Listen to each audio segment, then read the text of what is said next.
O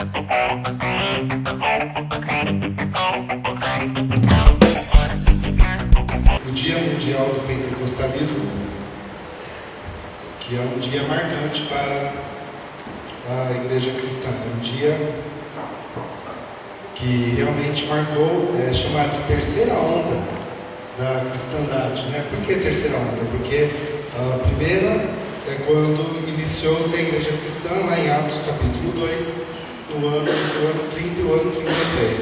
A segunda onda cristã foi quando Martinho Lutero, em 1517, a intenção dele era reformar a igreja, mas devido à resistência da liderança atual, a igreja acabou se dividindo. Os cristãos se dividiram pela primeira vez no ano de 1517, criando então a segunda onda cristã.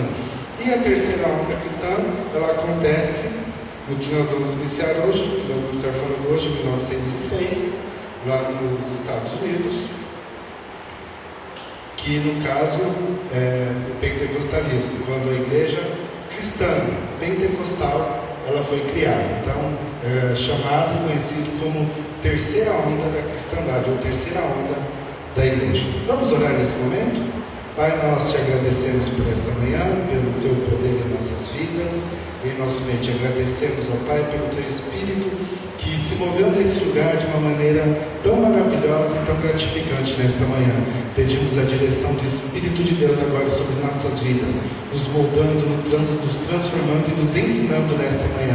Pai, que o teu poder seja verdadeiro em nosso meio, que o teu poder seja notório. Pai, traga uma atmosfera de intercessão, uma atmosfera de adoração, uma atmosfera pentecostal neste lugar agora sobre nossas vidas, e que possamos sair daqui renovados, transformados, vivificados pelo teu poder, em nome de Jesus. Amém. Amém. Quem ainda não acordou, tem a possibilidade de acordar agora. Estamos ainda aprendendo a regular a nova mesa de som. Eu não sei se é onde vocês, mas aqui deu um zumbido.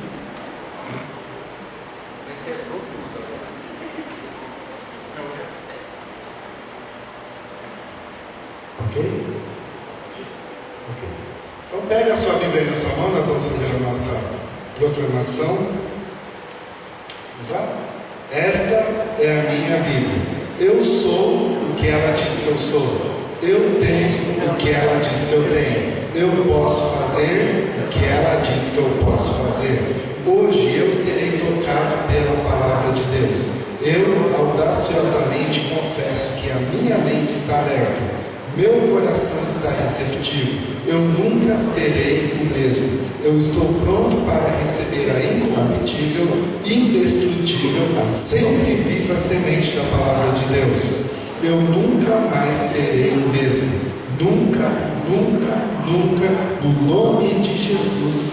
Amém. Amém. Que isso, amado, seja uma verdade na sua vida. Que a partir do momento que nós recebemos a palavra de Deus, nós nunca mais seremos os mesmos. Nunca, nunca e nunca mesmo. Amém? Vamos abrir a palavra de Deus em Atos capítulo 2. Nós vamos analisar o texto aqui antes de nós entrarmos aqui. Pode apagar a lâmpada 2 e a lâmpada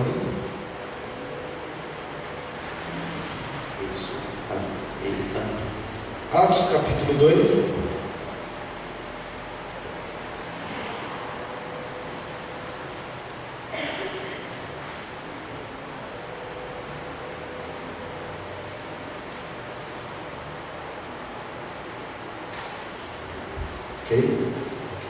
Atos capítulo 2, verso 1, 2, 3 e 4.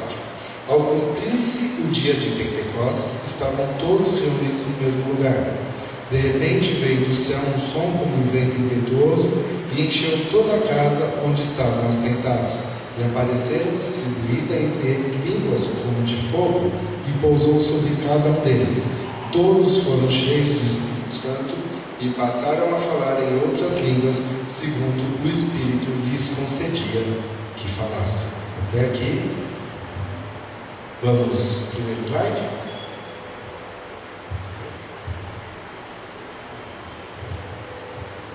Então aqui nós encontramos Mateus capítulo 16, verso 18, né? Onde o Senhor Jesus está falando para Pedro: também te digo que tu és Pedro, e sobre esta pedra edificarei a minha igreja, e as portas do inferno não prevalecerão contra ela. Como nós já ensinamos quando nós estudamos a história da igreja cristã, que Jesus, ele nunca fundou igreja nenhuma em todo o seu tempo que ele esteve aqui na terra e em todo o seu ministério. Isso é uma verdade. Muitas pessoas afirmam: Jesus nunca fundou igreja, nunca mesmo. Ele nunca fundou uma igreja sequer. Mas Jesus, ele encaminhou, ele deixou o cenário preparado, ele deixou tudo pronto para que a igreja iniciasse os seus dias aqui na terra. A própria palavra igreja foi pronunciada pela primeira vez pelo Senhor Jesus, quando ele disse para Pedro: também te digo que tu és Pedro, e sobre esta pedra eu edificarei a minha igreja. Sobre esta pedra eu edificarei a minha igreja. Então, Jesus, ele fundou a igreja? Nenhuma. Jesus não iniciou igreja nenhuma, mas ele deixou o cenário totalmente preparado. No entanto, que a palavra igreja também foi citada por ele. Também te digo que tu és Pedro, e sobre esta pedra edificarei a minha igreja. Quando nós lemos Atos capítulo 2, que nós lemos agora, verso 1, 2, 3 e 4, nós vemos aqui Jesus já fazia 10 dias que Jesus já tinha ressuscitado e subido aos céus. Bom, Jesus já tinha 10 dias que estava lá nos céus, desde que ele tinha sido visto pela última vez. E quando nós lemos Atos 2, os discípulos estavam reunidos num lugar chamado Cenáculo, onde aconteceu essa situação que nós lemos aí.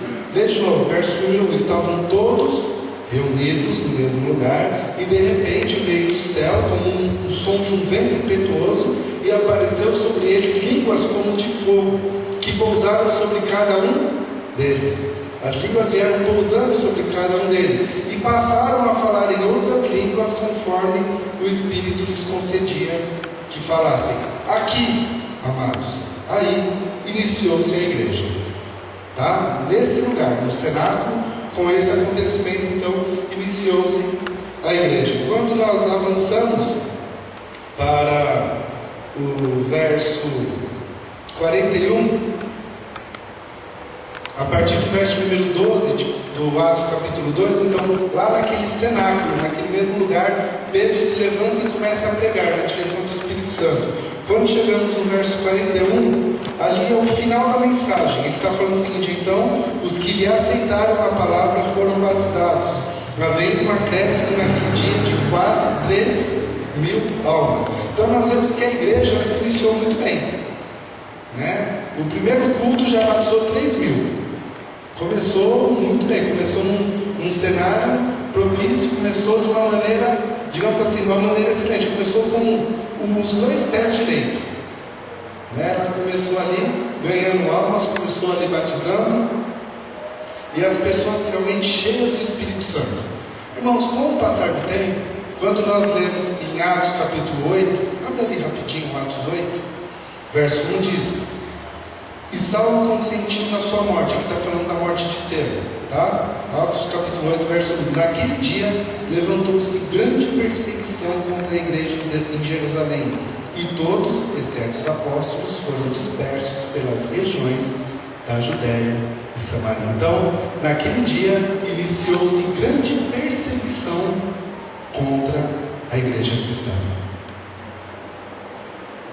Então, em poucos dias que a igreja tinha sido iniciada, iniciou-se uma grande perseguição contra ela. Depois nós estudamos, quando nós estudamos a história da igreja cristã, que chega ao terceiro ponto do ano 313, quando Constantino é levado como imperador romano, a igreja ela se alia ao Estado, para que ela recebesse suas forças. Ela se torna uma aliada do Estado. E quando a igreja se torna uma aliada do Estado, ela perde o seu maior potencial, que era o Espírito Santo. A igreja ela se cala, ela deixa o poder do Espírito Santo de lado, para que ela possa se aliar ao Estado.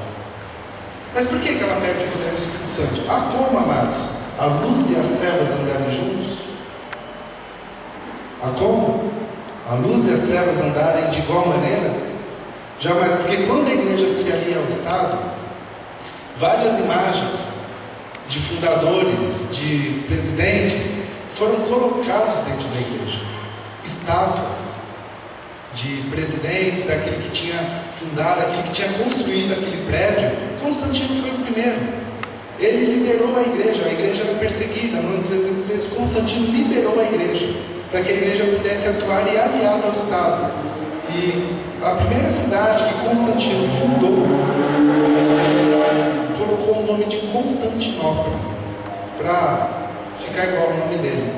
Quando ele morreu, bem no final da sua vida, aliás, porque antes de ele morrer, ele mandou fazer uma estátua dele bem grande e colocou na frente da igreja, dentro, para que as pessoas se lembrassem dele, se lembrassem dos feitos maravilhosos dele. Nessa época, começou-se a fazer culto nas catacumbas, em memória dos apóstolos que já tinham morrido. Onde o apóstolo Paulo estava enterrado, era feito culto, ali a cada ano no aniversário da sua morte, para se lembrar da memória dele. Foi onde a igreja começou a se desviar do seu caminho. Como nós não estamos falando hoje sobre a história da igreja, nós vamos avançar um pouco. Então nós chegamos no ano de 1517, quando Martinho Lutero, um monge da igreja, a igreja espalhada por toda a Europa no Renascimento Europeu, você que já estudou história lá na sua escola, lá, creio que você está assimilando um pouco aqui os conhecimentos. Martinho Lutero, então, ele lê a palavra de Deus, e aqui em Romanos capítulo 1, verso 17, ele lê ali que lá está escrito: o justo viverá da fé. O justo viverá da fé. Ele entende. Eu não sei o que Lutero, qual foi o discernimento que Lutero teve quando esse texto veio para ele, quando ele leu esse texto, mas essas palavras eu creio que pularam ali da Bíblia. E Lutero entendeu que realmente nós somos salvos apenas pela nossa fé, não por imagens, não por coisas que podemos fazer após a nossa morte, mas nós somos salvos através da nossa fé. E Lutero, então, sendo monge da igreja, ele tentou conversar com o Papa Leão X, que era o Papa da época, tentou conversar com os seus arcebispos, mas ninguém deu ouvidos a eles, porque ninguém queria perder o poder.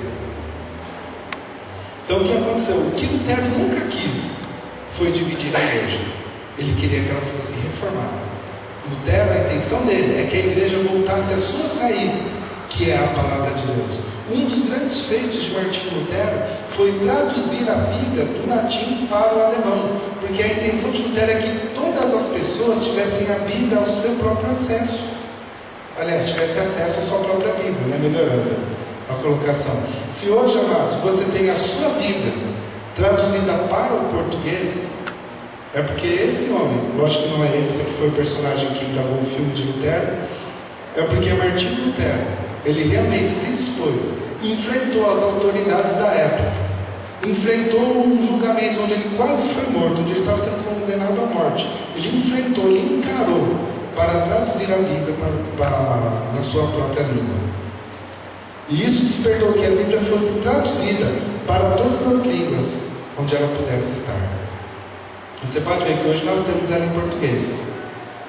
Graças a Deus por isso. Você pode ler, você tem pleno acesso à palavra de Deus, sendo que naquela época a Bíblia só existia em latim. Então as pessoas iam até a missa e ali ficavam ouvindo o sacerdote falar em latim. E as pessoas ali ouvindo, ninguém entendia nada do que se acontecia. Ninguém sabia o que estava acontecendo naquele lugar, porque estava sendo ensinado em latim. Então se ensinava o que queria, porque ninguém ia poder contestar nada. Você pode ver a diferença que a igreja evangélica traz. Cada um possui a sua própria Bíblia. Quando nós chegamos aqui no culto, a primeira coisa, antes de começar a mensagem, antes de começar a pregação, nós falamos: vamos abrir. O pastor ele não abre a Bíblia sozinho. Cada um abre a sua. E nós vamos conferir. E se ele estiver falando algo que não está na Bíblia, o que a gente faz? Logicamente, levantamos a falar: não está escrito aí não. Por quê? Porque você possui a sua própria Bíblia, para que você possa ler, para que você possa entender, para que você possa acreditar naquilo que está sendo pregado. Você pode conferir, você prova que o que está sendo pregado, você prova aí na sua própria Bíblia. Então, nesse ambiente do ano de 1517, foi fundada então a Igreja Luterana. Então foi a primeira divisão da igreja cristã. A igreja existia, aliás, Constantino, quando ele assumiu o governo de Roma, ele colocou o nome na igreja de católica, que em português significa universal, ou seja, igreja que tomaria conta de todo mundo. E então, quando chegamos em 1517, Martinho Lutero, tentando reformar a igreja, não tendo sucesso, ele acaba dividindo a igreja e funda então a igreja que é chamada de Igreja Luterana. Pode avançar. Tá. Quando nós chegamos então no ano de 1609, um pouco mais à frente, cerca de 90 anos à frente, esse rapaz aí em inglês, chamado John Smith, ou John Smith, não sei como se pronuncia direito o nome dele ainda, infelizmente não se tem fotos dele, por causa da época, não existia fotos naquela época, tem somente um quadro aí muito bem pintado, mas podemos dizer que é um cavaleiro muito chique, né? Com uma espada ali, banhada ali, né? Uma barbona, né? Um bigodão ali, né? Um cabelo meio comprido ali, uma roupa bem... Vemos ali que ele era um cavaleiro muito chique, só que na realidade ele era um fazendeiro, possuía muitas posses, morava em Amsterdã, na Holanda, baseado na igreja luterana. Ele funda então a primeira igreja que foi considerada como igreja evangélica ou igreja protestante. Lá na Ásia, na Europa é conhecida como igreja protestante. Aqui no Brasil é conhecido como igreja evangélica. Ele funda a primeira igreja, que foi a Igreja Batista, no ano de 1609, em Amsterdã, na Holanda. Qual era a base dele? A base dele é o que nós temos aqui todos os domingos de manhã, a escola bíblica dominical. O principal culto de John Smith, lá na igreja dele em Amsterdã, na Holanda, era aos domingos de manhã, onde todas as pessoas se sentam, abrem a Bíblia para estudá-la. Então a intenção do John ali, quando ele fundou a Igreja Batista, era que as pessoas aprendessem a palavra de Deus. Por isso que ele iniciou com essa base, fazendo algumas salas de aula para que as crianças aprendessem a palavra de Deus na sua própria linguagem, de uma maneira que eles pudessem compreender. E essa raiz que nós temos na escola bíblica é uma raiz que nós jamais podemos perder, porque é a raiz batista que está em nosso meio. É uma raiz que nós jamais devemos perder. Pode avançar? Ok, ela chega no Brasil no ano de 1900 como está marcado? No ano de 1902. Aliás, perdão, ela chega ao Brasil em 1867. A primeira igreja batista é fundada no Brasil, na cidade de Santa Bárbara do Oeste, aqui pertinho da gente, né? E hoje existe essa réplica, é um museu. Logicamente que o templo não tem nada a ver, tá? É apenas um museu, esse pequenininho aqui. Ali são fotos de alguns batismos que ocorreram na fundação da igreja. Hoje ali é a igreja como ela é hoje, mas essa aqui é uma réplica que hoje é um museu lá em Santa Bárbara do Oeste. Foi a primeira igreja batista fundada no Brasil. Vamos mais um pouquinho? Ok. A igreja batista, amados, foi a que mais se espalhou por todo o mundo. Se espalhou mais até do que a igreja católica, porque a igreja católica ela domina aqui essa parte da América do Sul, ela domina um pouco da América do Norte e domina ali um pouquinho da Europa. Ela não consegue avançar na Ásia. A igreja batista ela está tanto no continente americano, do norte, central, do sul, está em toda a Europa, está na Ásia e também está na Oceania. Ela conseguiu avançar, mesmo nos lugares da igreja perseguida, a igreja batista ela consegue avançar. Quando nós chegamos então no ano de 1902, lá nos Estados Unidos, no estado do Texas, este daqui, chamado Charles Fox Parham, esse aqui, aliás, não pode chegar muito perto, né? Chamado Charles Fox Parham, pastor da Igreja Batista no estado do Texas, dos Estados Unidos. Ele funda ali na igreja dele um seminário para preparar obreiros para a obra, tá? Ou seja, ele funda ali uma faculdade que preparava novos pastores para estarem atuando e fundando igrejas batistas ali por todo o continente, por todos os Estados Unidos, né? No entanto que a Convenção Batista do Sul dos Estados Unidos, até hoje, ela é a maior convenção batista que existe no mundo. No entanto que a nossa igreja, ela é fundada a partir da Convenção Batista do Sul. O pastor que veio para fundar a igreja, ele veio da Convenção Batista do Sul dos Estados Unidos. Mas então Charles Parham ali, ele inicia então um seminário, e segundo as leis de segregação americana, eram leis federais, os brancos não poderiam se misturar com os negros, não poderiam estar na mesma sala de aula, pelo fato então do Charles ele ser um homem branco. Então no seminário dele não poderia de maneira nenhuma se matricular um homem negro para ali aprender as aulas, para ali ser preparado para ser um pastor no reino de Deus. Interessante, né? A foto do lado ali já mostra que houve ali um grande contraste, né? Aquele ali do lado, logicamente que essa foto era mais velha, na época de 1902, ele tinha 27 anos. Ele é chamado, o nome dele é William Seymour, filho de ex-escravos. Chamado por Deus, impelido ali, eu creio que o Espírito Santo já estava movendo na vida dele, ele desejoso de melhor se preparar para o reino de Deus, mesmo sendo negro, ele se matricula nesse seminário, para que ele pudesse se preparar para um dia ser um pastor da Igreja Batista. Então ele se matricula nesse seminário. Segundo as leis de segregação americana, ele foi obrigado a assistir às aulas do corredor.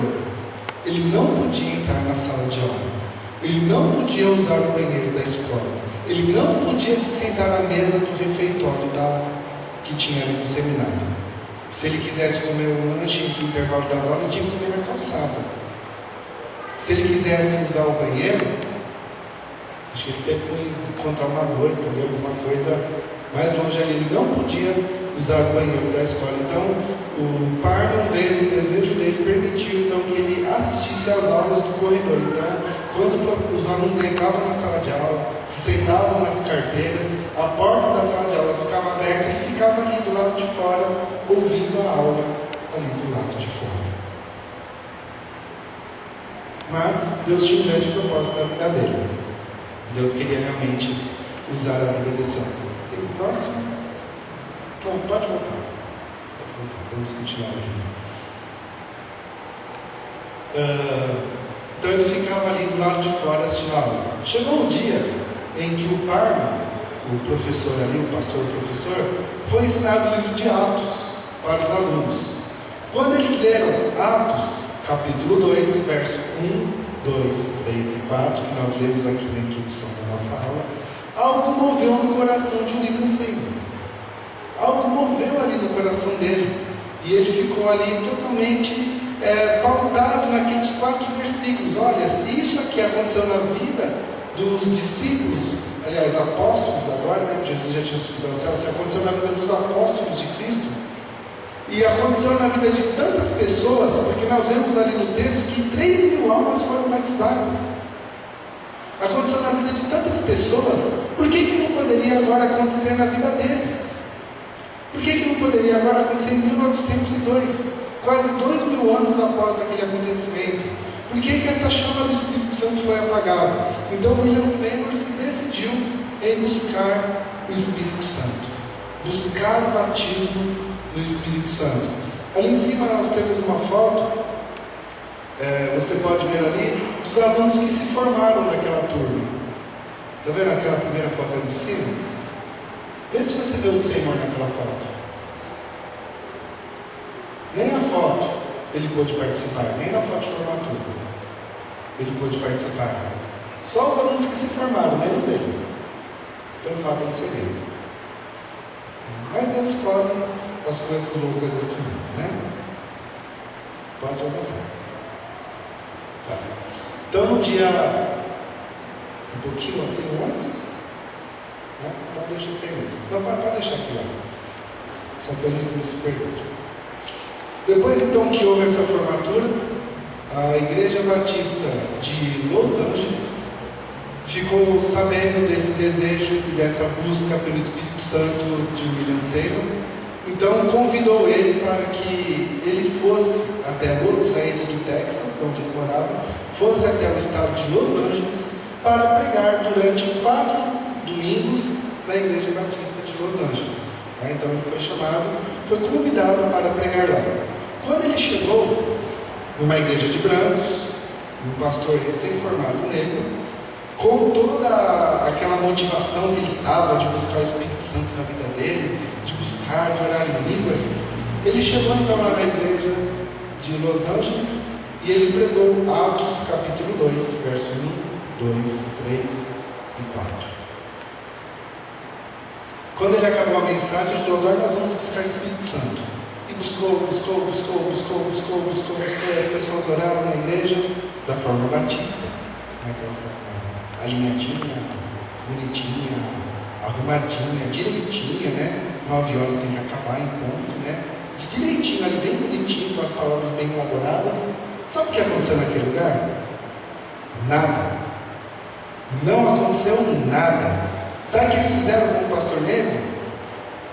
Colocaram para fora da igreja. A hospedaria que eles iriam pagar para ele durante um mês, eles falaram: não vamos mais pagar, pode pôr na rua. E a passagem que vão pagar de volta para ele, também não vamos pagar, por tudo que ele fez aqui. E ele ficou assim, fora do seu estado, sem dinheiro, sem moradia e sem comida. Acho que somente com a malha e a Bíblia, o que dá a entender. Mas um homem branco, membro daquela igreja, chamado Edward Lee, não sei se tem a foto dele? Não tem, pode visitar, chamado Edward Lee, compreendendo então todo aquele mover, tudo aquilo que o William Seymour tinha comentado, tudo aquilo que ele tinha ensinado, todo aquele mover do Espírito Santo, ele compreendeu e falou: olha, Senhor, fica na minha casa. Já que você não tem onde morar, já que você está na rua, já que você não tem onde comer, fique então na minha casa por toda essa semana, e esses outros 3 domingos que você tem aí pela frente, você prega lá na minha casa. E quem quiser ouvir a mensagem do Espírito Santo, pode ir na minha casa vai estar aberta para que a mensagem lá possa ser pregada. Eu sem hesitar, foi até a casa do Edward Lee, e diz a história que William Seymour orava 7 horas por dia, durante toda aquela semana. Ele dedicava 7 horas ajoelhado no quarto de hóspedes lá da casa do Edward Lee. Ele dedicava 7 horas de oração, buscando o Espírito Santo. Detalhe, querido, ele não tinha o Espírito Santo na sua vida. Imagina só, você orar 7 horas da forma batista. 7 horas por dia de oração silenciosa. E só a graça de Deus mesmo na vida de uma pessoa para que ele conseguisse avançar. No dia 9 de abril, então, de 1906, num domingo à noite, quando acabou o culto lá na casa do Edward Lee, depois que o William Seymour pregou novamente Atos capítulo 2, verso 1, 2, 3 e verso 4, eles começaram a orar e buscar o Espírito Santo lá na casa do Edward Lee. Quando de repente, até que enfim, o Edward Lee foi batizado com o Espírito Santo, e no meio da oração batista começou a orar em línguas espirituais. Você pode dizer glória a Deus por isso? Começou a orar em línguas espirituais. Não só glória, aleluia, até que enfim conseguiram chegar ao batismo do Espírito Santo. Ele começou ali a orar em línguas rapidamente. O dom de línguas foi passando de um para o outro daqueles que estavam ali naquela casa. Todos ali foram cheios do Espírito Santo, menos o William Seymour. Todos foram cheios do Espírito Santo. Pode avançar mais um slide. E aquele barulho, aquele som, ele afetou tanto a cidade, que muitas pessoas que estavam lá na cidade, estavam ali em Los Angeles, foram até a casa do Edward Lee para ver o que estava acontecendo. Inclusive, o barulho foi tão grande, foi algo tão estrondoso na cidade, que o próprio jornal da cidade deu aqui, lógico que está traduzido, para nós conseguirmos dizer. Ali tem a imagem do jornal, tem na internet, você pode procurar, você encontra a matéria. Mas aqui a tradução diz o seguinte: eles gritaram por 3 dias e 3 noites. Era feriado de Páscoa. Muitas pessoas vieram de muitos lugares. Assim que as pessoas entravam, elas caíam e diziam ser o poder de Deus. Gritaram tanto que as bases das casas cedeu. Não sabemos como, mas ninguém sofreu um arranhão sequer. O que eram essas bases da casa? Sabe aquelas casas americanas de madeira? Que ela fica mais ou menos meio metro assim do chão, da terra? Então aquilo lá é a base. Como era tudo de madeira, muita gente pulando ali, rodopiando do espírito, ali orando, gritando ao mesmo tempo. Logicamente que a madeira não aguentou e as bases da casa cedeu. Diz também a história que uma moça chamada... Só achar o nome dela aqui. Ruth Asbury, que morava em frente à casa do Edward Lee, ela foi até a casa, ela ouviu aquele som. Quando ela entrou na casa, ela foi tomada pelo poder do Espírito Santo. Ela começou a orar em línguas espirituais. Ela sentou no piano da casa e tocou por 6 horas seguidas. Detalhe, ela nunca tinha feito uma aula de música na vida. Ela tocou ali canções espirituais por 6 horas seguidas ali naquele piano. Então, tamanho foi o mover e o poder de Deus naquele lugar. Pode avançar. 3 dias depois, então no dia 12 de abril de 1903, na Rua Azusa, número 312, ali em Los Angeles, foi alugado esse barracão, com essa própria foto aí, né? Pode ver um barracão bem feio. Foi, acho que a primeira coisa que conseguiram foi alugar então esse barracão para que as reuniões pudessem ser feitas naquele lugar, para que naquele lugar pudessem buscar o Espírito Santo. Detalhe, sabe o que tinha sido nesse lugar antes deles alugarem? Um estábulo, onde vacas e acho que até cavalos ali comiam naquele lugar, onde eram guardados, né? Antes tinha sido... Oi? Sim, justamente. Deus escolheu novamente um estábulo para que o próprio Deus estivesse habitando, né? Nada a grandes catedrais que existiam na época, né? Naquela época a igreja cristã tinha sido fortalecida pelo Estado, então existiam grandes igrejas, grandes catedrais, principalmente nos centros da cidade. O Estado construiu, até hoje aqui no Brasil é assim, né?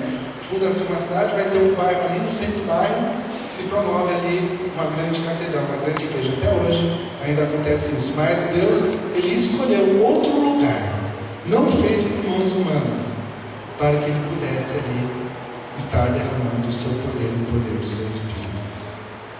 Diz a história que alguns barris de azeitona que eles encontraram ali pelo caminho e pranchas de madeira formaram os bancos daquela igreja. Porque eles não tinham dinheiro, eles alugaram um salão e começaram ali. Diz a história, amados, que durante 3 anos a igreja continuou naquele lugar. E detalhe, a igreja não chamava mais Igreja Batista, era chamada de Missão da Fé Apostólica. E o pastor ali era o William Seymour, que nunca foi consagrado, nunca foi ungido a nada pelo homem, mas foi ungido ali pelo Espírito Santo. O William Seymour, ele só foi receber o batismo do Espírito Santo nesse lugar, somente nesse lugar.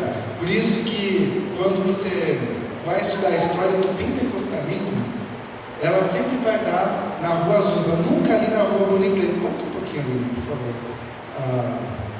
Mais um. Aqui, ó, na Rua Bonnie 214, onde morava o Edward Lee. Está sempre a história do pentecostalismo, ela vai se dar, pode voltar lá? Sempre vai se dar aqui na Rua Azusa 312, em Los Angeles, porque foi aqui que o pastor William Seymour foi batizado do Espírito Santo, tá? O William Seymour, ele era um homem de Deus. Nós não devemos cultuar a ele, nem fazer veneração a ele, jamais. Tá? É sempre a Deus que nós vamos cultuar. Ele foi um instrumento de Deus para que muitas coisas se achegassem a nós. Pode avançar. Tá, então vamos lá. Los Angeles Times. A matéria está ali, se chama Confusão de Línguas Estranhas. Tá? Você também encontra esse jornal até hoje na internet, você encontra essa matéria. A tradução diz o seguinte: ó, as reuniões se realizam no barraco na Rua Azusa. Os partidários dessa estranha doutrina praticam os mais fanáticos ritos, pregam as teorias mais loucas e eles mesmos funcionam no estado de louca excitação em seu zelo peculiar. É bem sarcástico, né? O senhor que escreveu aí, né? As noites se tornam horrorosas no bairro por causa dos uivos dos fiéis, que passam horas se balançando para frente e para trás, numa exasperante atitude de oração e súplica. Eles dizem ter o dom de línguas e ser capazes de entender todo este Babel. Eu acho muito legal essa declaração aqui. Eu acho, não sei qual foi a sua visão, mas eu acho muito legal, porque o ímpio não entende, né? A pessoa que não tem o Espírito Santo na sua vida, ela não consegue compreender, né? O que muitas vezes acontece quando a pessoa é cheia do Espírito Santo, né? Olha o que o camarada ali, o jornalista, escreveu, ó. Praticam os mais fanáticos ritos. Isso aí não é rito, né? Poder de expressão não é rito. O que mais? Pregam as teorias mais loucas. Bom, isso é verdade, né? Realmente, né? As noites se tornam horrorosas no bairro por causa dos uivos dos fiéis. E passam horas se balançando para frente e para trás numa exasperante atitude de oração e súplica. E ainda chamou tudo isso de Babel, a confusão das línguas, né? Mas embora cada um está orando numa língua espiritual diferente, jamais foi confusão, porque Deus sabe tudo o que está acontecendo. O Espírito Santo, quando ele ora, quando você está orando em línguas, amados, você não está falando qualquer coisa, você está falando das grandezas de Deus na língua dos anjos, na língua do Espírito Santo. Você não está no português, nem no inglês, nem no francês. Você está na língua dos anjos, falando das grandezas de Deus. Para o homem natural, pode parecer qualquer coisa, mas para Deus é a sua grandeza, é o poder de Deus, é a vida de Deus habitando na vida do homem. Pode avançar, né? Mais uma matéria ali do Los Angeles Times, até aumentei um pouquinho a foto aqui para a gente poder ver. Você pode ver ali, ficou bem no cantinho ali a imagem do jornal, ali você também encontra na internet a imagem e essa reportagem. Tá? Lá diz a tradução: na missão da fé apostólica, homens e mulheres, detalhe, brancos e negros, né? Lembra das leis de segregação americana, né? Se ajoelham juntos e caem uns sobre os outros. Viu uma mulher branca, aparentemente com riquezas e cultura, sendo lançada aos braços de um homem negro, e permaneceu assim, se estremecendo e sacudindo por um longo período. Foi horrível, uma vergonha terrível. Para eles, né? O homem natural pode até ter sido horrível, uma vergonha terrível, mas aquilo que é do Espírito Santo, ele sabe muito bem o que estava acontecendo naquele lugar. Começa mais um. Tá. Quando nós encontramos então essas duas primeiras fotos ali em cima, Daniel Berg e a de baixo ali, né, as fotinhas 3x4 ali, esses dois jovens, na época jovens, né, que pela imagem não são muito jovens, na época jovens, eles foram ali na missão da fé apostólica na Rua Azusa, e ali eles foram batizados com o Espírito Santo. Impelidos pelo Espírito Santo, eles pegaram esse navio que existe até hoje, você encontra na internet, na história da Assembleia de Deus. Eles pegaram esse navio e vieram para o Brasil, cheios do Espírito Santo. Eu acredito que naquela época, né, os navios não viajavam tão rápido como viajam hoje. Creio que foi uma viagem de umas 2 semanas. Acredito que os 15 dias que eles ficaram naquele navio, eles oraram no Espírito Santo, rodopiaram, pularam ali na cabine deles, né? E vieram ali todos cheios de alegria, cheios do Espírito Santo. Diz a história também que para eles chegarem ao Brasil, eles venderam tudo que eles tinham. Segundo a época, acho que eles venderam um cavalo, uma carroça, né? Tudo que eles possuíam ali, e vieram com esse dinheiro para o Brasil. Quando chegaram em Belém do Pará, eles foram, logicamente, na Igreja Batista, que era a igreja que estava aqui no Brasil. A igreja certinha, alinhadinha, né, que olha bonitinho, que ensina a palavra de Deus. Não estamos fazendo política nenhuma. Bom, a igreja batista tradicional, política nenhuma. Tá? Não vai entender mal. Não vai sair falando por aí que nós pegamos contra. Tá? Não é crítica. Tá? É somente os fatos da história. Entraram lá na igreja bem certinha, o culto começou. A palavra de Deus começou a ser pregada. E lá no fundo, no último banco, eles começaram a orar em línguas. E ficaram de pé, e pulavam, e rodopiavam, e davam Hadouken aqui, ali, pulavam aqui, pulavam ali, davam pileta, cheios do Espírito Santo ali. O que aconteceu com eles? Rua, não voltem mais aqui, não pisem mais aqui, vocês estão atrapalhando o culto, vocês estão aqui atrapalhando a pregação da palavra, vocês não estão ajudando a nação, pelo contrário, estão atrapalhando. Foram colocados na rua, porque eles não conseguiam compreender o que estava acontecendo então naquele lugar. Eu esqueci o nome dessa senhora de idade aqui, devo ter anotado em algum lugar, eu já me perdi nas anotações. Oi? Isso, é a mesma ali. Na época ela era aquela jovenzinha ali, ó. Tá vendo? Aí os anos pesam e passam, né? Ela chegou o fim da vida dela, chegou, né? Ela então, movida pelo que foi pregado na Igreja Batista, ela e seu esposo, mas é falado muito dela porque a intenção veio dela. Convidaram então Daniel Berg e o Gunnar que se hospedassem na casa deles ali em Belém do Pará, que é a imagem ali de cima, e ali fizessem os cultos, ali pregando sobre o Espírito Santo. Então eles fizeram os cultos ali, algumas fotos de alguns cultos, pode ver ela mesma ali colocando as mãos ali para que uma pessoa fosse batizada, cheia do Espírito Santo, e os cultos então aconteciam na casa. Como era a época de Getúlio, a época das grandes assembleias, logo foi alugado o salão e colocou-se o nome de Assembleia de Deus. Tá? Aqui é o maior movimento pentecostal do mundo. Por quê? Porque 6 anos depois da Rua Azusa, William Seymour sofreu um ataque cardíaco e veio a falecer. 6 anos. A Rua Azusa foi a missão da fé apostólica, ela durou apenas 6 anos. A esposa dele tentou continuar no ministério mais à frente, mas ela não conseguiu, por falta de recursos. Diz até a história que eles foram despejados do prédio por falta de pagamento de aluguel. Diz a história. Eles foram despejados porque não tinham recurso suficiente para continuar mantendo a missão da fé apostólica.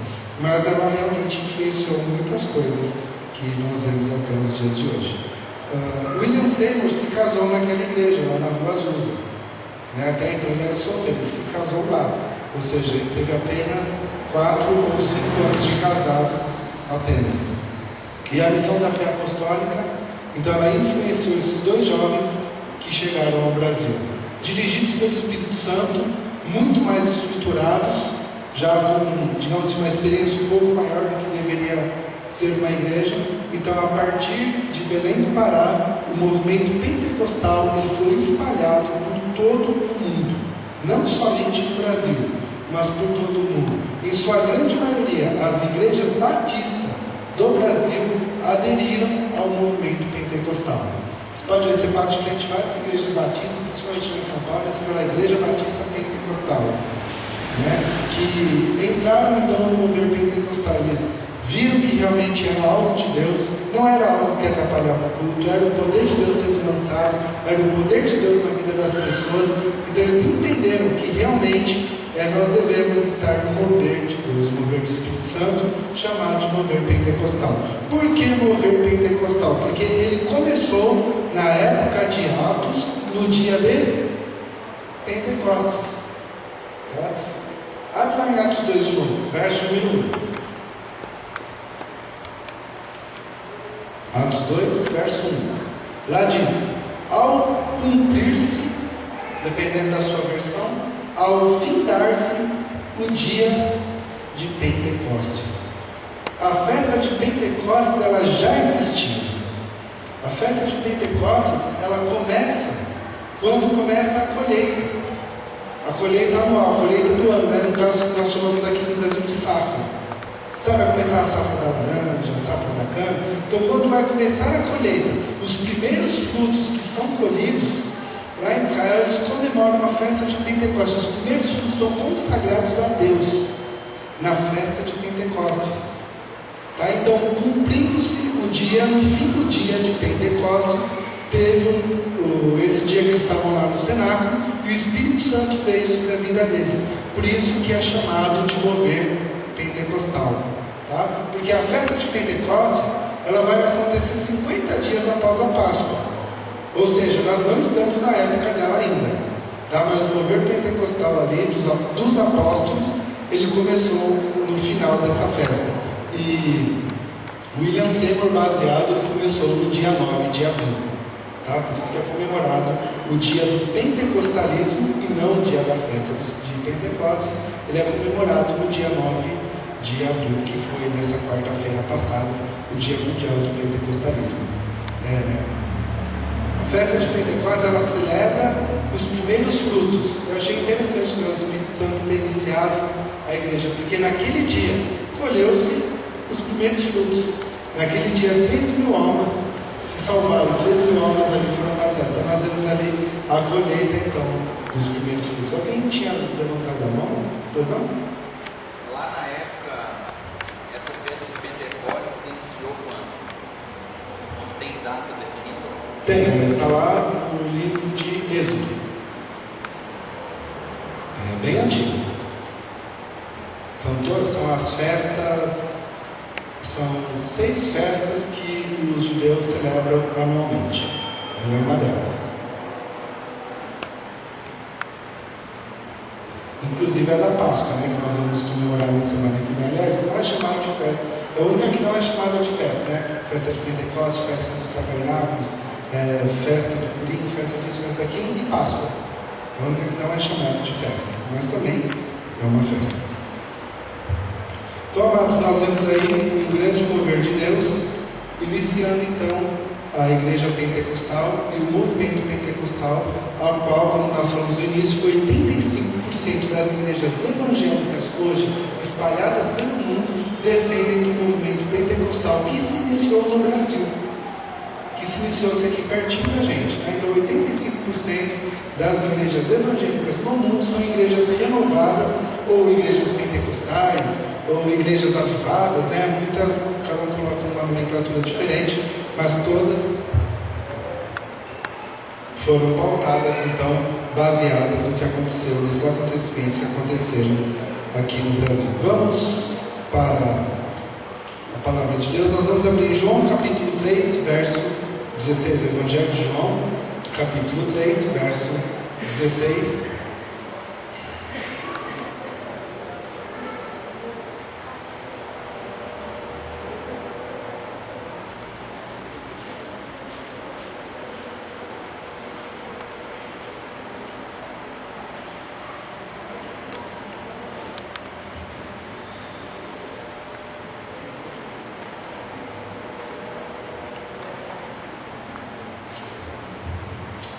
Bem, Evangelho de João, capítulo 3, verso 16.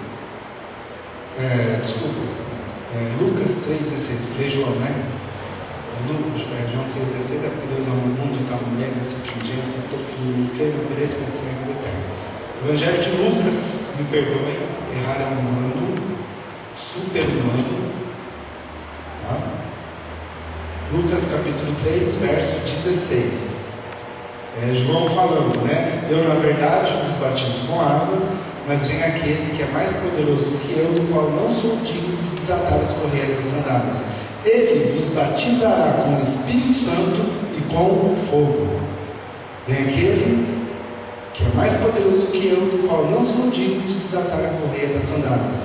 Ele vos batizará com o Espírito Santo e com fogo. Então nós vemos aqui, amados, pela declaração de Lucas, João de Lucas, quem batiza com o Espírito Santo é Jesus. Ele fala, vem aquele após mim, está falando de Jesus, do qual eu não sou digno de desatar a correia das sandálias. Ele vos batizará, ele, Jesus, vos batizará com o Espírito Santo e com fogo. E essa declaração, amados, não era somente para os dias dos discípulos. Essa declaração não era somente para os apóstolos, após a ascensão de Cristo aos céus, continuaram com a igreja aqui na terra. Não era somente para a igreja primitiva, ela é para as nossas vidas hoje. Essa declaração ela é para os nossos dias hoje. Ela é para todo o povo de Deus. Ela não era somente para os discípulos, porque nesse momento aqui, Jesus estava indo para ser batizado. Jesus ainda não tinha os seus discípulos. Há pessoas que afirmam com todas as letras que o batismo no Espírito Santo era somente para os discípulos de Jesus. Por quê? Porque ele veio na imagem de línguas de fogo, ele veio como um som de um vento impetuoso no cenáculo, onde os discípulos estavam reunidos. Mas quando Lucas, ele dá essa declaração, ele não está falando para os discípulos, porque aqui os discípulos ainda não tinham sido selecionados. Ele está falando para todo o povo. Ele está falando ali para todo o povo, para todos aqueles que estavam ali para ouvir. Ele vos batizará com o Espírito Santo e com fogo. Não é uma interrogação, ele pode vos batizar. Não é uma exclamação.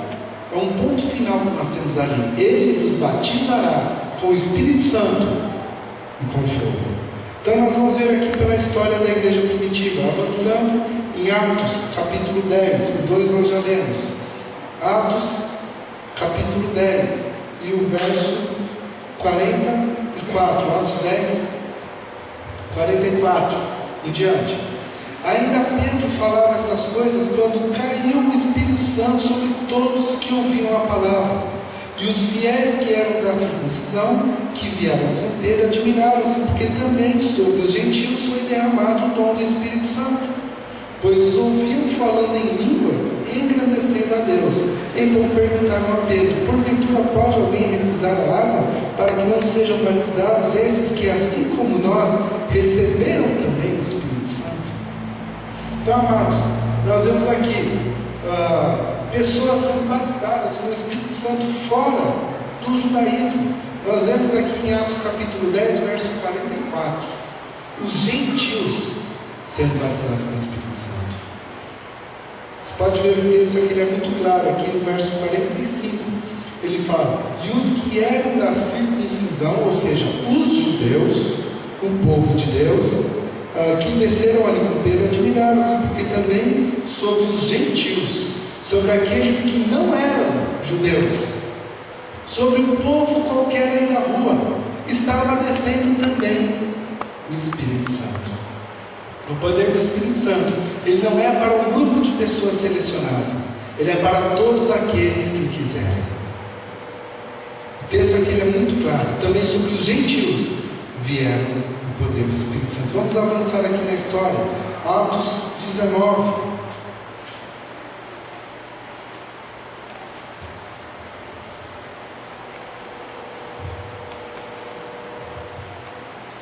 A partir do verso 1, aconteceu que, estando Apolo em Corinto, Paulo, tendo passado pelas regiões mais altas, chegou a Éfeso, e, chamado ali alguns discípulos, perguntou: receberam porventura o Espírito Santo quando vocês creram? Ao que lhes respondeu: pelo contrário, nem mesmo ouvimos falar sobre o Espírito Santo. Então Paulo perguntou: em que coisa vocês foram batizados? Responderam eles: o batismo de João. Disse-lhes Paulo: João realizou o batismo de arrependimento, dizendo ao povo que cresce naquele que vinha depois dele, a saber, em Jesus. Eles, tendo ouvido isto, foram batizados em nome do Senhor Jesus. E impondo-lhes as mãos Paulo, veio sobre eles o Espírito Santo, e tanto falavam em línguas como profetizavam. Então nós vemos aqui um outro mover do Espírito Santo em outro lugar, ali na cidade de Éfeso. Quando Paulo chegou naquele lugar, ele falou para os crentes que estavam ali naquele lugar, que já faziam parte da igreja há anos, já eram convertidos há anos: olha, vocês foram batizados no Espírito Santo quando vocês acreditaram? Eles falaram: não, nunca ninguém pregou o Espírito Santo. Então o que vocês foram batizados? O batismo de João, o batismo das águas. Aí Paulo explica: olha, o batismo de João é para que vocês cresçam, vocês possam crer e se arrepender dos seus pecados e ter uma nova vida. Mas vocês também devem ser batizados do Espírito Santo. E diz aí no final, no último versículo que nós lemos, que as mãos, Paulo colocou as mãos sobre eles, e ali eles foram batizados no Espírito Santo. Irmãos, não existe uma regra tá? Para que você seja batizado no Espírito. Existe uma escala de acontecimentos. Você precisa primeiro se converter, depois você precisa ser batizado nas águas e depois o Espírito Santo. Existe uma escala, tá? Você pode ter o Senhor Jesus como o Senhor da sua vida e ser cheio do Espírito Santo mesmo sem ter sido batizado nas águas, porque o Espírito Santo está para qualquer pessoa. Volta um pouquinho aqui no capítulo 10, verso 44.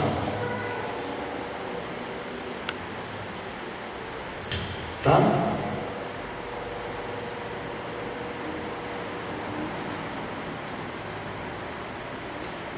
Capítulo 10, verso 44, lá nos gentios de novo, tá bom? Ainda Pedro falava essas coisas quando veio o Espírito Santo sobre eles, certo? Verso 48, e ordenou que fossem batizados em nome de Jesus Cristo. Então eles pediram que permanecesse alguns dias. Primeiro eles receberam o Espírito Santo, depois eles foram batizados nas águas. Você percebeu? Amém? Você entendeu aí? Primeiro no Espírito Santo, depois nas águas. Aí quando nós vamos lá para o capítulo 19, verso 1, é o contrário. Primeiro foram batizados nas águas, depois o Espírito Santo. Tá? Então não existe uma escala aí, primeiro esse, depois aquele, primeiro aquele, depois esse aqui. Não existe uma regra, não existe uma escala. Você precisa apenas ter o seu coração voltado para o Senhor Jesus. Amém? Vamos colocar em pé. Nós vamos orar nesta manhã, juntos aqui nesse lugar.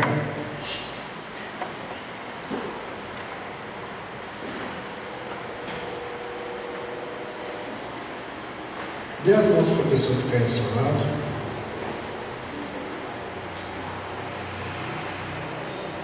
Feche seus olhos. Comece a colocar a sua vida diante de Deus. Você está dando a mão somente para você unir a fé, tá bom, querido? É para você unir a fé. Mas coloque a sua vida, não a vida da outra pessoa, não. Coloque a sua vida diante de Deus.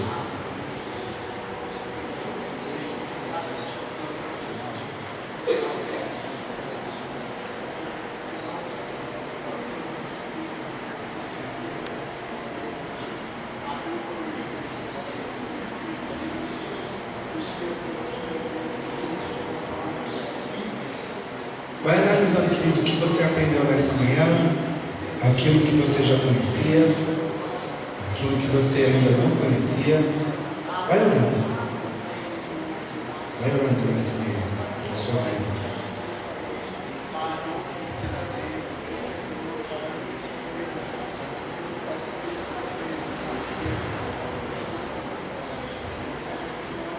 Comece a buscar.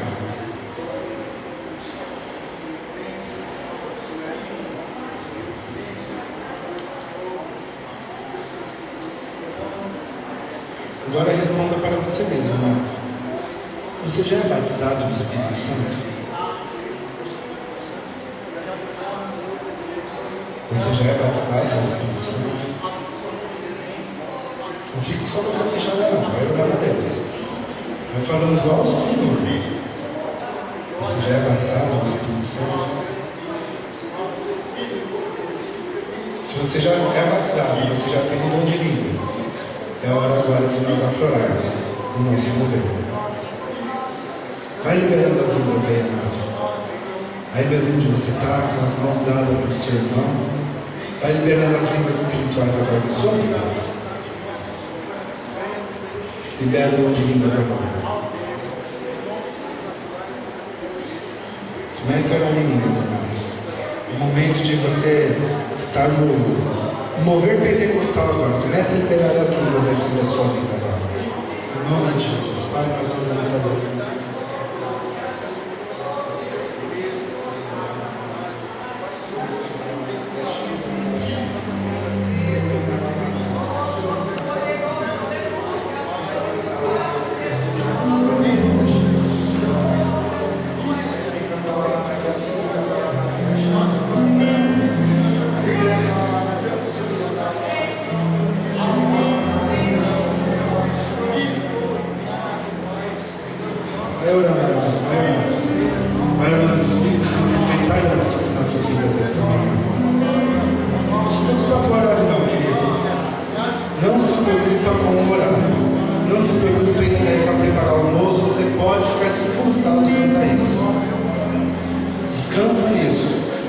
manhã foi preparada para que nesse momento nós possamos nos desprender do horário. Esquece o celular, esquece aí que você tem algum compromisso, deixa de lado. E vai buscando agora o Espírito Santo. Uma canção espiritual está sendo ministrada agora. Vai agradecendo a Deus agora. Vai falando as grandezas de Deus na língua dos anjos agora. Vai liberando as línguas sobre a sua vida agora. Vai adorando a Deus agora. Vai adorando a Deus na língua dos anjos agora.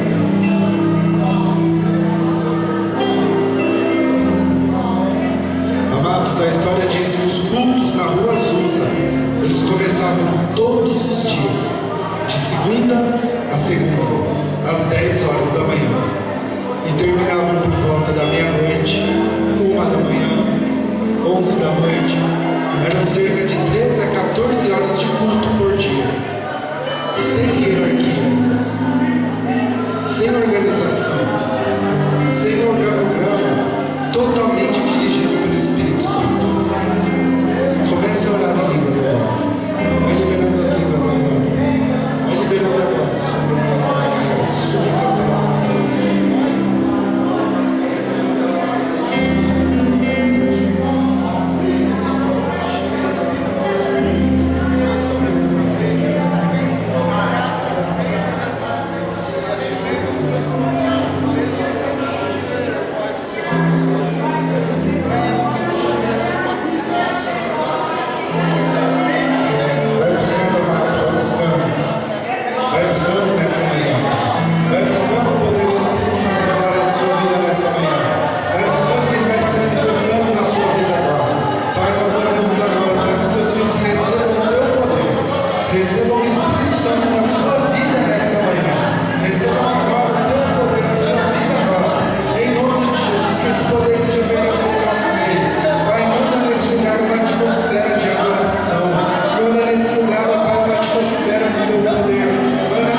Você que está ouvindo uma pessoa em línguas do seu lado, uma pessoa que está encostando na sua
Senhor. Completamente cheio do Senhor, da graça, do poder do Senhor, que capacita as nossas vidas em toda boa obra.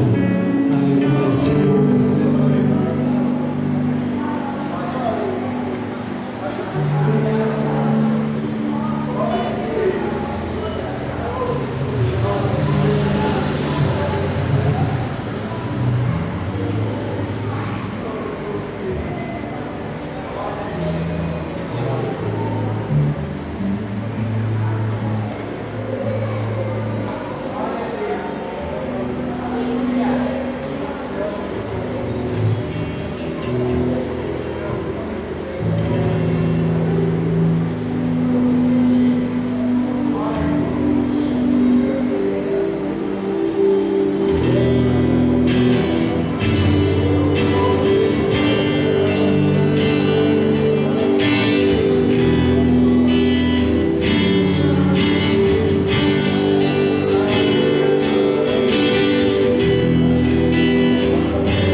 se você pedir alguma coisa, você vai dar uma serpente para ele. Se você e eu somos falhos, nós queremos dar o melhor para os nossos filhos, quanto mais o Senhor. Se nós queremos o Espírito de Deus, certamente Ele vai nos dar o Espírito de Deus. Então não tenha medo. Ai, esse negócio é louco. Romanos 1,27 diz assim, que Deus escolheu as coisas loucas desse mundo para envergonhar os sábios, são sábios aos seus próprios olhos. Então, querido, as coisas de Deus é loucura para aqueles que se perdem, mas o Evangelho é o poder de Deus para aqueles que creem. Então, não tenha medo do que Deus quer fazer. Deus é fiel, Deus quer acender a igreja, Deus quer encher as nossas vidas, porque Ele nos chamou para vivermos para a sua glória e para o seu poder. Então, a obra de Deus não é feita na carne, não é feita no nosso conhecimento, não é na nossa sabedoria, não é na nossa força. Ela só é feita por pessoas cheias do Espírito Santo de Deus, porque a capacitação ela tem que ser sobrenatural. Então, não tenha medo, não barre o Espírito de Deus. Se você quer ser usado por Deus, seja cheio de Deus, seja cheio do Espírito de Deus, e certamente Deus vai te surpreender. Amém?